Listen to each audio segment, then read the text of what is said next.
손대는 것마다 폭망하는 한동훈이 또 패배했습니다. 한동훈이 장용진 전 기자 상대 손배소 2심에서 패소했습니다. 서울중앙지방법원은 한 위원장이 장 전 기자를 상대로 제기한 1억 원 상당의 손해배상 소송에서 한동훈 패소 판결을 내렸습니다. 1심에서 장 전 기자가 한 위원장에게 1,000만 원을 지급해야 한다는 판결이 2심에서 뒤집힌 겁니다. 해당 재판에 대해 짧게 브리핑하자면 장용진 전 아주경제 기자가 2021년 3월 자신의 SNS에 한동훈이 검사 시절 부산 해운대 초고층 아파트 호텔 단지인 LCT 특혜 분양 의혹 수사를 덮었다는 취지의 주장을 했고, 이에 한동훈은 해당 수사에 관여한 적이 없다며 장 전 기자를 상대로 1억 원 손해배상 소송을 낸 겁니다.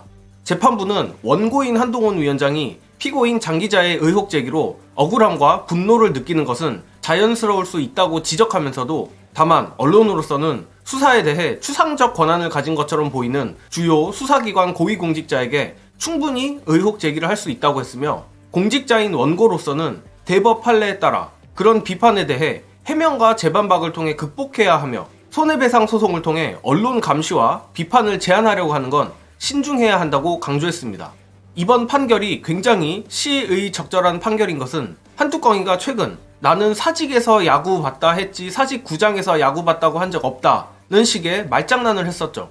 그리고 그 주장을 가지고 오마이뉴스의 한동훈 사직구장 직관 거짓말 보도에 대해 엄중히 제소를 했습니다. 오늘의 판결로서 한동훈의 유치한 억지놀이에 정확히 사법부의 언어로 해명과 재반박을 통해 극복하고 소송을 통해 언론 감시와 비판을 제한하지 말라고 돌려줄 수 있는 겁니다. 뿐만 아니라 요즘 한동훈이 운동권 청산 프레임에 이상할 정도로 집착을 하고 국회의원 정족수 감축에서 나아가 세비까지 줄이자는 주장을 하며 극한의 포퓰리즘으로 치닫고 있습니다. 무엇을 하자는 주장 대신 무엇을 없애자, 줄이자만 남발하는 이유는 뻔하죠. 정치에 대한 미천이 허접하기 때문입니다. 관련하여 한동훈이 이런 마이너스 정치를 하는 이유 보시고 이어가겠습니다. 사회학적으로 해석을 해보자면 이런 건 거예요. 정치인이 정체성을 확립하는 방법 중에 하나가 반정립이라는 게 있어요. 내가 내 정체성을 없는 거야. 상대에 비추어서 내 정체성을 확립하는 게 있어요. 한동훈은 자기 정체성이 없는 거야. 과거 태행적인 사람을 하나 집어오는 거예요. 근데 이 사례가 과거에도 있어요. 히틀러가 그렇게 해요. 우리는 히틀러가 어릴 때부터 유대인을 싫어했는 줄 알잖아요. 그렇지 않아요. 독일에서 미국의 대공황이 그대로 넘어와요. 그래 20년대 후반에 특히 이제 영미와 연결된 유대 금융자본인데 그 사람들이 국민들로부터 지탄을 받아요. 돈놀이 해가지고 돈 번다 이렇게 되니까 히틀러가 저 사람들 적으로 삼자. 근데 실제로 유태인들을 탄압한 건 언젠가 하면 2차 대전이 일어나고 난 이후에야 10몇 년이 지나서 20년대에 있었던 경험을 소환해가지고 더 적대적인 것을 스스로 막 가스라이팅 시켜가지고 한동훈이 똑같은 거예요. 30년 지난 운동권을 적대적 세력으로 삼아가지고 자신의 정체성을 확인하는 거예요. 나는 운동권과 반대되는 것이 내 정체성이야. 왜? 지금의 정체성이 없거나 있어봐야 검사 정체성인데 검사 정체성이라고 정치를 하면서 내세울 수 없는 거예요. 또한 오늘 리서치뷰 여론조사만 봐도 보수 표집이 높음에도 한동훈은 이재명 대표보다 호감도도 낮고 비호감도도 높게 나왔습니다. 숫자로 본인의 경쟁력이 나타나고 있음에도 뭘 믿고 저렇게 후안무치한 행보를 하는지 모르겠습니다.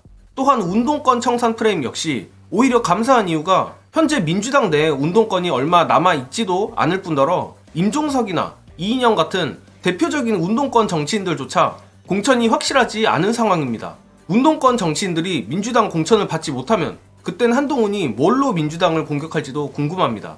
이렇게 한동훈이 계속 스스로를 깎아먹고 있지만 이럴수록 민주당이 영리하게 총선을 준비해야 합니다. 민주당 내 다선 운동권 출신 의원들이 자진해서 험지에 나간다면 한동훈의 부패한 운동권 프레임은 자연스럽게 박살이 납니다. 심지어 민주당을 지지하는 민주진보 시민들도 그걸 원하고 있습니다. 민주당이 요즘처럼 큰 실수 없이 물 흐르듯 가면서도 동시에 강한 대여투쟁으로 뚜껑이를 박살내길 바라며 이번 영상은 여기까지 하겠습니다. 시청해주신 여러분 감사합니다.